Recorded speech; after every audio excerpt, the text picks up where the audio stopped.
नमस्कार साथियों, आप सभी को Zoom Study Centre by Mukesh का कोचिंग में आप सभी का स्वागत है। आज मैं आप सभी के सम्मुख लॉर्ड रिपन से संबंधित आज की क्लास में मैं डिस्कस करने वाला हूं, जो कि आपका कॉम्पिटिटिव लेवल का एग्जाम के नजर से देखा जाए तो अत्यधिक इंपॉर्टेंट है। यानी आज का सेशन जो है अति संक्षेप और अति इंपॉर्टेंट होने जा रहा है। तो समय न गंवाते हुए हम टॉपिक्स की ओर बढ़ना चाहूंगा। इससे पहले आप सभी से आग्रह है, यदि आप नए हैं तो मेरा चैनल को सब्सक्राइब कर दीजिए और इस वीडियो में अंत तक बना रहिएगा, वीडियो स्किप करके मत देखिएगा। देखिए, आज का मेरा टॉपिक्स है आपका लॉर्ड रिपन। लॉर्ड रिपन का सर्विस पीरियड यदि देखा जाए आपका 1880 से लेकर आपका 1884 ईस्वी तक था। ठीक है। और लॉर्ड रिपन से पहले यदि कोई गवर्नर जनरल थे, वो थे आपका लॉर्ड लिटन।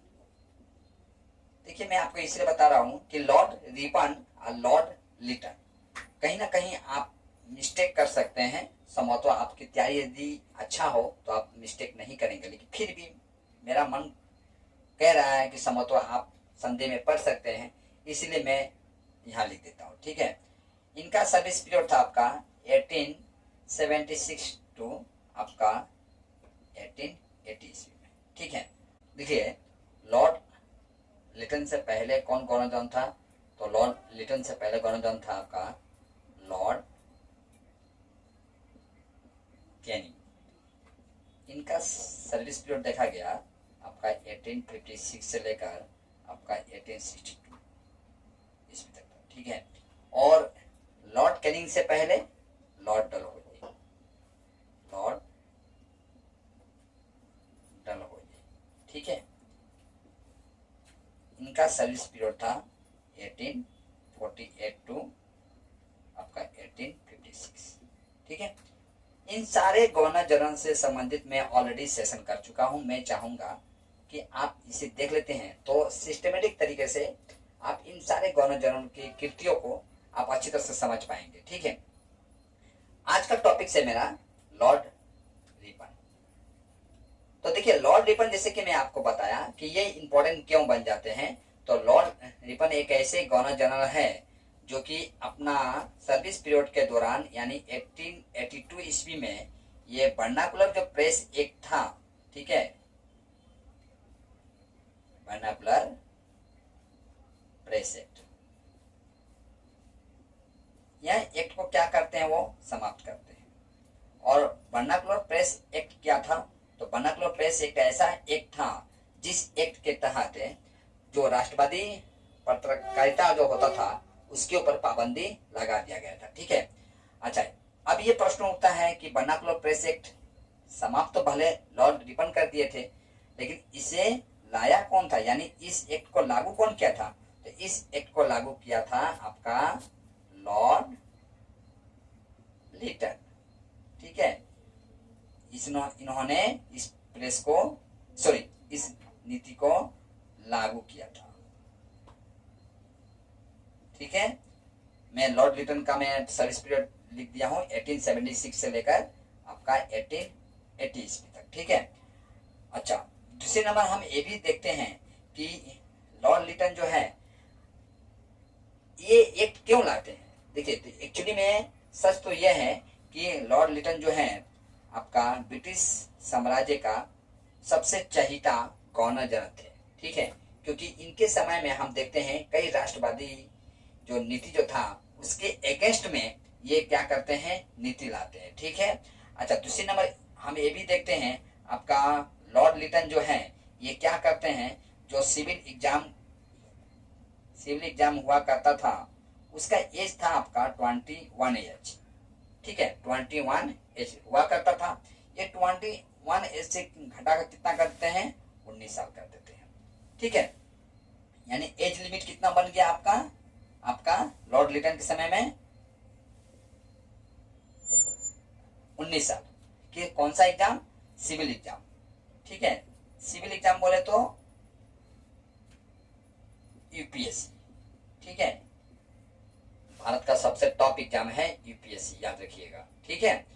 तो हम शायद कभी जीके में पढ़े थे, यूपीएससी जो है केवल भारत का नहीं बल्कि वर्ल्ड लेवल में ये सेकेंड रैंक रखता है, ठीक है, टॉप में, ठीक है, सेकेंड पोजीशन है इसका यूपीएससी। यानी यूपीएससी के एग्जाम ऐसा नहीं कि आप जैसे तैसे पढ़ाई करेंगे आप यूपीएससी के एग्जाम पास कर लेंगे, ऐसा नहीं, ठीक है। अच्छा खैर, तो हम ये देखते हैं लॉर्ड लिटन जो है आपका सिविल एग्जाम का जो एज लिमिट था 21 से घटाकर कितना करते हैं, 19 साल कर देते हैं।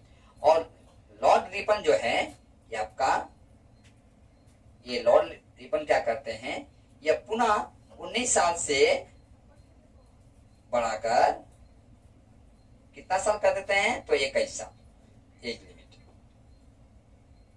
ठीक है। यानी ये आज की क्लास में आप देख रहे हैं लॉर्ड लिटन और लॉर्ड रिपन, इन दोनों के बीच में एक हम देखते हैं कि तुलना भी हो रहा है, ठीक है। ये एग्जाम के लिए जैसे देखा जाए तो इम्पोर्टेंट भी है, ठीक है। अच्छा, इनके समय में ही हम देखते हैं आपका 1871 ईस्वी में आपका जनगणना हुआ था।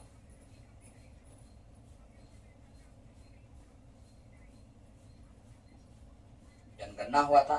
जनगणना क्या होता है, यानी हर 10 साल के पश्चात जो गवर्नमेंट है, तब के समय तो ब्रिटिश गवर्नमेंट ही कहेंगे, लेकिन वर्तमान समय में इंडिया गवर्नमेंट जो है ये क्या करती है, हर 10 साल के बाद एक सेंसस कराती है, यानी जनगणना कराती है, जिसके तहत वहाँ सारा हिसाब किताब रखती है कि हमारा देश में कितने लोग युवा हैं, कितने परसेंट लोग जवान है, कितने परसेंट बच्चे हैं, कितने परसेंट लोग ग्रेजुएट हैं, कितने परसेंट लोग नॉन ग्रेजुएट है, ठीक है।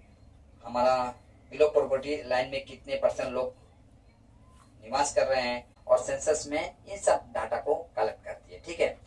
जिसमें जो गवर्नमेंट एम्प्लॉयज जो होते हैं उन्हें ही इस ड्यूटी में लगाया जाता है। तो जनगणना हर 10 साल के बाद होता है, याद रखिएगा। साथ में ये भी जान लेते हैं, बेसिक बातें हैं यहाँ पर, ठीक है।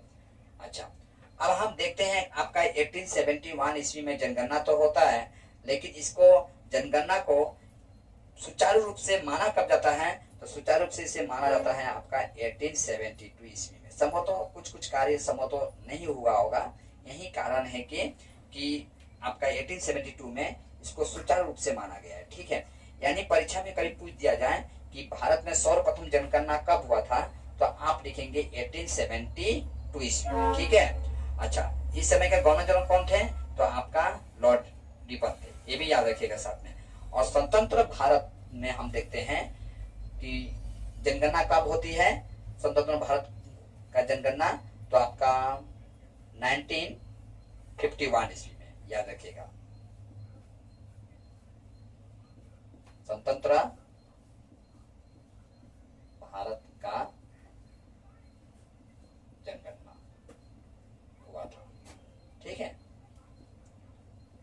तो आप देख रहे हैं तब से लेकर आज तक भारत में जनगणना हर 10 साल के बाद हुआ था। अभी सरकार जनगणना कराने की सोच रही है, 2024 में हम लोग हैं, और इससे पहले हम देखते हैं कि 2011 में जनगणना हुआ था, ठीक है। हालांकि जो कोविड-19 जो था, यानी 2020 में सरकार जनगणना कराने के लिए सोच रही थी, लेकिन उसी समय में आपका एक महामारी फैला था जिसे हम कोरोना कहते थे, ठीक है, जो कि एक छुआछूत बीमारी था, ठीक है।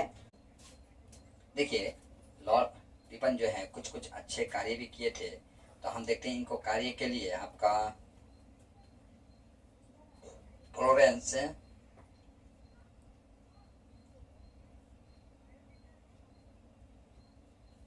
नाइटिंगेल ने लॉर्ड रिपन को एक उपाधि से सम्मानित किए थे। उपाधि का नाम था आपका भारत का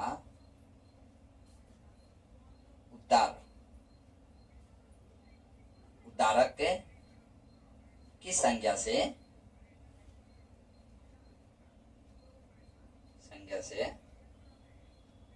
सम्मानित किया था। देखिए, आप तो मेरा चैनल में देखते होंगे कि मैं कोई भी बातों को बड़ी बारीकी से लिख देता हूँ। आप समझते होंगे कि इतना क्या जरूरत है, बेकार टाइम ज़्यादा ले रहा हूँ। लेकिन एक्चुअली में मेरा लिखने का मूल उद्देश्य यही है कि जो भी मेरे भाई बंधु मित्र शाखा है, वह मेरे चैनल के माध्यम से एक प्रॉपर नोट बना पाए, ठीक है, जो कि एग्जाम में उन्हें किसी भी तरह का कुछ भी असुविधा ना हो। मेरा बस एक छोटा सा स्कोप है, ठीक है। यही कारण है कि मैं बाकी सब बातों को भी बड़ी बारीकी से लिखने का प्रयास करता हूँ, ठीक है। तो ये आपका इम्पोर्टेंट है, परीक्षा में पूछा जा सकता है, भारत के किस गवर्नर जनरल को भारत का उद्धारक की संज्ञा से सम्मानित किया गया था, ठीक है। और लगे हाथ ये भी पूछा जा सकता है कि किसने किया था, तो आंसर होगा आपका फ्लोरेंस नाइटिंगेल ने, ठीक है, फ्लोरेंस नाइटिंगेल ने, ठीक है।